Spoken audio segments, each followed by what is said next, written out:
شیطان کے شر سے محفوظ رہنے کے لیے حضرت امام زین العابدین علیہ السلام کی دعا۔ شروع نام سے اللہ کے جو بڑا مہربان نہایت رحم کرنے والا ہے۔ اے اللہ، ہم شیطان مردود کے وسوسوں، مکروں اور ہیلوں سے اور اس کی جھوٹی طفل تسلیوں پر اعتماد کرنے اور اس کے ہتھ کنڈوں سے تیرے ذریعے پناہ مانگتے ہیں، اور اس بات سے کہ اس کے دل میں یہ طمع و خواہش پیدا ہو کہ وہ ہمیں تیری اطاعت سے بہکائے اور تیری معصیت کے ذریعے ہماری رسوائی کا سامان کرے، یا یہ کہ جس چیز کو وہ رنگ روغن سے آراستہ کرے وہ ہماری نظروں میں کھپ جائے، یا جس چیز کو وہ بدنما ظاہر کرے وہ ہمیں شاق گزرے۔ اے اللہ، تو اپنی عبادت کے ذریعے اسے ہم سے دور کر دے اور تیری محبت میں محنت و جانفشانی کرنے کے باعث اسے ٹھکرا دے، اور ہمارے اور اس کے درمیان ایک ایسا پردہ جسے وہ چاک نہ کر سکے، اور ایک ایسی ٹھوس دیوار جسے وہ توڑ نہ سکے حائل کر دے۔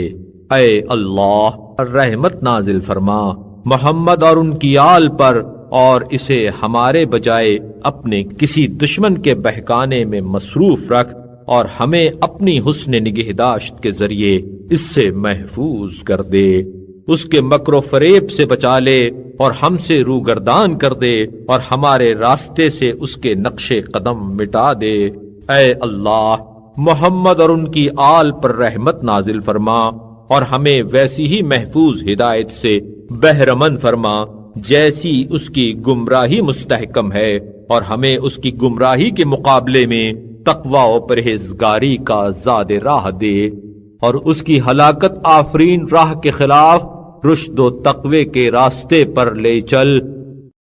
اے اللہ، ہمارے دلوں میں اسے عمل دخل کا موقع نہ دے، اور ہمارے پاس کی چیزوں میں اس کے لیے منزل مہیا نہ کر۔ اے اللہ، وہ جس بےہودہ بات کو خوشنما بنا کے ہمیں دکھائے وہ ہمیں پہچنوا دے، اور جب پہچنوا دے تو اس سے ہماری حفاظت بھی فرما، اور ہمیں اس کو فریب دینے کے طور طریقوں میں بصیرت اور اس کے مقابلے میں سر و سامان کی تیاری کی تعلیم دے، اور اس خواب غفلت سے جو اس کی طرف جھکاؤ کا باعث ہو ہوشیار کر دے، اور اپنی توفیق سے اس کے مقابلے میں کامل نصرت عطا فرما۔ بار الہ، اس کے اعمال سے ناپسندیدگی کا جذبہ ہمارے دلوں میں بھر دے، اور اس کے ہیلوں کو توڑنے کی توفیق کرامت عطا فرما۔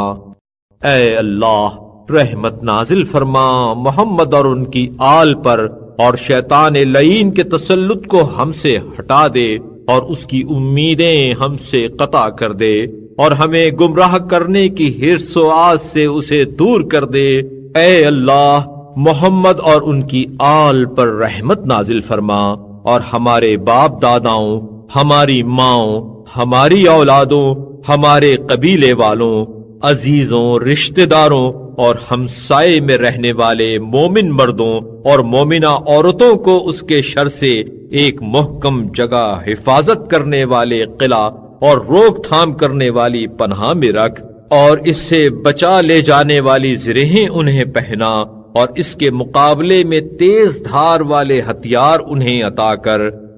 بار الہ، اس دعا میں ان لوگوں کو بھی شامل کر جو تیری ربوبیت کی گواہی دیں اور دوئی کے تصور کے بغیر تجھے یکتا سمجھیں، اور حقیقت عبودیت کی روشنی میں تیری خاطر اسے دشمن رکھیں، اور الہی علوم کے سیکھنے میں اس کے برخلاف تجھ سے مدد چاہیں۔ اے اللہ، جو گرہ وہ لگائے اسے کھول دے، جسے جوڑے اسے توڑ دے، اور جو تدبیر کرے اسے ناکام بنا دے،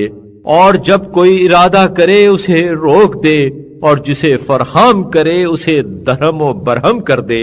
خدایا، اس کے لشکر کو شکست دے، اس کے مکر و فریب کو ملیا میٹ کر دے، اس کی پناہ گاہ کو ڈھا دے، اس کی ناک رگڑ دے۔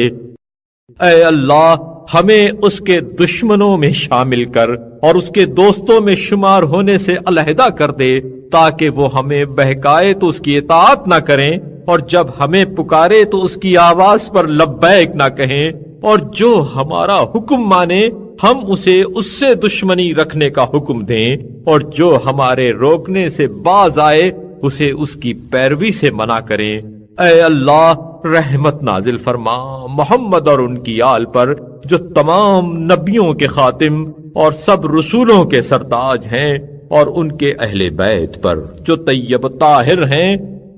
اور ہمارے عزیزوں، بھائیوں اور تمام مومن مردوں اور مومنہ عورتوں کو اس چیز سے پناہ میں رکھ جس سے ہم نے پناہ مانگی ہے، اور جس چیز سے خوف کھاتے ہوئے ہم نے تجھ سے امان چاہی ہے اس سے امان دے، اور جو درخواست کی ہے اسے منظور فرما، اور جس کے طلب کرنے میں غفلت ہو گئی ہے اسے مرحمت فرما، اور جسے بھول گئے ہیں اسے ہمارے لیے محفوظ رکھ، اور اس وسیلے سے ہمیں نیکوکاروں کے درجوں اور اہل ایمان کے مرتبوں تک پہنچا دے۔ ہماری دعا قبول فرما، اے تمام جہانوں کے پروردگار۔